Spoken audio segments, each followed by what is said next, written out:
السلام عليكم ورحمة الله والصلاة والسلام على رسول الله. مرحبا بكم في قناتكم قناة سناء عنبري للوصفات السهلة والبسيطة. اليوم إن شاء الله نقدم لكم بطبوط معمر بالشحمة، كذلك الخضرة والبصلة، ألذ مما يكون وسهل بزاف وبسيط في المقادير لا في المكونات. تابع معايا الفيديو حتى النهاية ديالو، متابعة طيبة للجميع إن شاء الله. بالنسبة للمكونات عندنا الشحمة، كذلك عندنا الخيزو يكون محكوك. بالنسبه للفلفله عندنا جوج فلفلات يكونوا متوسطين يكونوا مقرضين، كذلك عندنا الزيتون مقطع. البصله عندنا تقريبا جوج بصلات متوسطين يكونوا مشلضين، كذلك عندنا القزبر والمعدنوس مقرضين. بالنسبه للعطريه عندنا شويه ديال الكمون والفلفله حمراء اولا التحميره، وكذلك عندنا شويه ديال الزيت، شويه الابزار، شويه السكنجبير والملحه. وبالنسبه للحار كيبقى اختياري. هادو هما المكونات اللي عندنا. اول حاجه عندنا الشحمه. بالنسبه للشحمه من الافضل انها تكون ديال الكلوه. الا كان ديال الكلوه كتكون حسن، ديال الغنمي كتكون بنينه وكتجي لذيذه بزاف وزوينه، ما كضر ما حتى شي حاجه. انا ما غاديش نكثروا منها غير شي شويه. بالنسبه للاخوات اللي ما تيقدوش على الشحمه يمكن يعوضوها بالكفته اولا مثلا الكفته ديال الدجاج اولا، المهم على حسب الموجود. المهم الصراحه الشحمه هي كتجي زوينه مع الخضره، كتجي رائعه بزاف. كما لاحظتوا معايا غادي ناخذ الخيزو، يعني كيتحك تقريبا جزره تكون متوسطه كنحكها. عندنا جوج فلفلات خضرين حتى هما كنقطعهم هكا مربعات صغار. بالنسبه للزيتون خضر يمكن اننا نضيفوا زيتون اسود الى عندنا.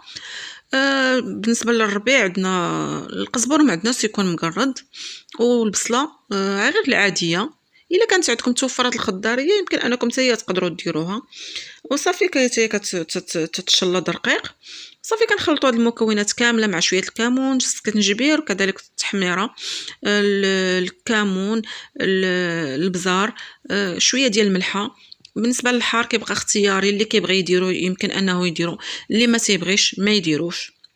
هاد المكونات كامله مع تقريبا واحد ربيع كاس ديال الزيت كاضافه.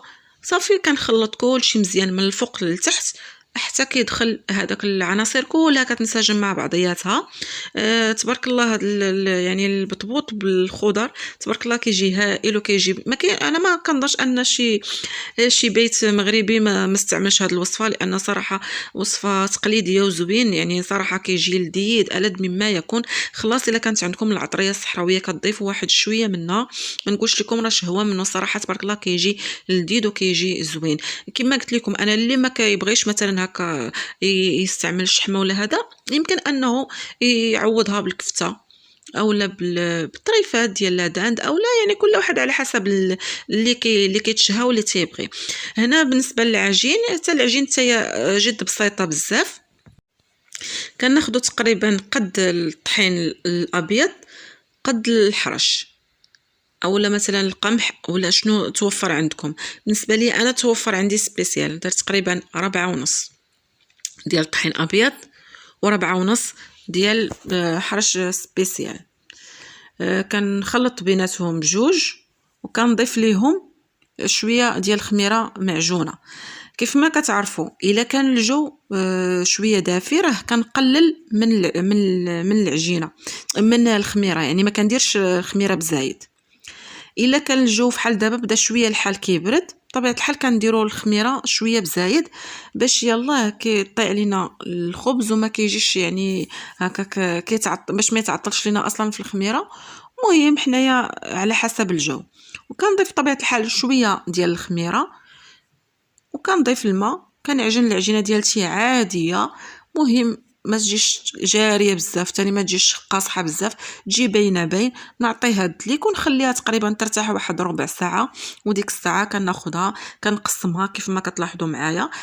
بالنسبه لكم نتوما بغيتوا ديروا كريات صغار يمكن انكم ديروهم كيف ما انايا درت. انا دابا هنايا كما كتلاحظوا معايا انني درت كرات كبار. الا كان عندكم الوقت وعندكم شويه الخاطر وعندكم يعني وبغيتوا ديروا داك المسيم، يعني بالطبيطات كيكونوا محيط دقيقين كيكونوا صغار كيكونوا ميني، حتى هما كيجيو زوينين. سينو الا ما عندكمش الوقت كديروهم هكا كبار دغيا دغيا كتخدموهم كيف ما كتلاحظوا معايا. كنديروا قريصات على حسب العجين وشحال بغيتوا يعني تخرجوا فيه. هنا خليتهم واحد شويه حتى كيطيعوا، يعني غير كيطلقوا كيطيعوا شويه، يعني كيطلقوا شويه هاد القريصات هادو. من بعد كنبسطهم غير بسيط، يعني غير تبسيطه خفيفه، غير باش حيت نديروا العجينه، حيت نديروا الحشوه تجينا ساهله دغيا دغيا باش نجمعوها. يعني هنا من بعد ما كنساليو هذاك الشيء كامل، هذوك القريصات كاع اللي عندنا كناخذوا الحشوه.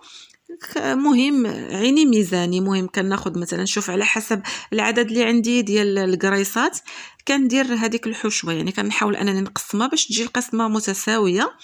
وديك الساعه كنبدا نعمر القريصات ديالي هنا، حيت كنعمرهم حيت كنبغي نجمع هاد القريصات ديالي. كاينين بعض الاخوات كتفرق عليهم ديك الحشوه ولا هذا. انا نوريكم الطريقه باش انكم تجمعوا هاد الحشوه هادي وفي نفس الوقت ما تفرقعش لكم اثناء لا الطياب، وفي نفس الوقت اثناء انكم حيت تبداو تقرصوا فيها. هانتوما كما كتلاحظوا معايا كنلاقي يعني القريصات على هكا، كنلاقي القريصه وصافي، وكنبدا نقرص فيها هكا في الجوانب كنقرصها مزيان. من بعد كنجمع ليها، يعني كنجمع بجوج ديال هذوك يعني الريوسه بجوج كنجمعهم، كتعطيني كره سهله. هذه بالنسبه للاخوات اللي مبتدئات او الاخوات اللي كتغلبهم هاد القريصه هذه وكتجيهم صعاب انها تجمع ليهم. كاينه طريقه اخرى حتى هي هذه، يعني الا كنتي ديجا محترفه بطبيعه الحال غادي ديري هذه، كتجي حتى هي ساهله بزاف. كما لاحظتوا باننا كنديروا الحشوه، كما قلت لكم اننا كنحاول اننا نديروها يعني القسمه تكون مقاده باش ما تجيش واحد القرصه فيها الحشوه بزاف وحده كتكون ناقصه شويه. اللهم كنحاول انني نقاد هذوك الكريات يعني ديال الحشوه على حسب الكرات اللي عندي ديال العجينه. وكيف ما كتلاحظوا بانني جمعتها بطريقه سهله، فحال كنخشيو هذيك الحشوه وصافي كنجمع ليها القناه ديالها بطريقه جد سهله. وانتوما راه كديروا اللي بغيتو. كاين هاد الطريقات هادو بجوج، وكاينه الطريقه الثالثه هي انهم كاين بعض الاخوات كيديروها حتى هي، كياخذوا هذيك القرصه كيديروها هي الاولى، كيديروا على الحشوه وكيديروا قرصه اخرى من الفوق منها حتى هي تبارك الله حتى هو كيجي بحال حتى هو كيجي زوين. المهم نتوما الطريقه اللي جاتكم سهله واللي كتريحكم كديروها. هنايا خليت هاد الكريسات ديالي حتى تروبوزاو، يعني غير ارتاحوا واحد شويه. وديك الساعه نتوما بغيتو تقرصوهم غير باليد، يمكن انكم تقرصوهم، كيف ما يمكن انكم تاخذوا هكا الدلاك. صراحه الدلاك كيساعدكم بزاف، يعني المدلك كيساعد دغيا دغيا، ما كتاخذش اصلا وقت طويل. وفي نفس الوقت راه الحشوه الا درتوها بالمدلك راه ما كتخرجش نهائيا. كيف ما كتلاحظوا معايا انا كنضرب هكا بالمدلك وفي نفس الوقت كندورها يعني ماشي كنخليها في بلاصه واحده في اتجاه، يعني كنحاول انني ندورها وانا غاده معها. لان الا بقيتو كتوركوا غير على بلاصه واحده راه بطبيعه الحال غادي تخرج لكم الحشوه. اذا كفحال كنوزع ديك الحشوه على القرصه كامله صافي، وكنخليه حتى كيرتاح واحد شويه بما خمر. واصلا ديجا العجينه خامره، يعني راه ما غاديش تاخذ معكم بزاف تاع الوقت. كنسخن المقله ديالتي وكندير البطبوط ديالي تنخليه حتى كيطيب على خاطرو. بغيتو نتوما ديروا شويه الزيت يمكن انكم ديروها كيف ما يمكن، ان غير هذيك الزويته او وهذيك الشحمه اللي في البطبوط راه كتطلق وكتعطيكم يعني بلا ما تحتاجوا كاع نهائيا انكم تضيفوا الزيت او لا شي حاجه. وصافي وكنبقى غاده يعني كنطيب البطبوط ديالي من الجهتين بجوج. غير هو واحد الملاحظه، ان فوا نحط هذا البطبوطه في المقله غير كتبان ليا بدات شويه كتنفخ كنقلبها باش ما كتعطيناش هذيك يعني ما كيجيش مبوق كامل، وكيجي يعني باش كيجي مقاد في الطياب ديالو.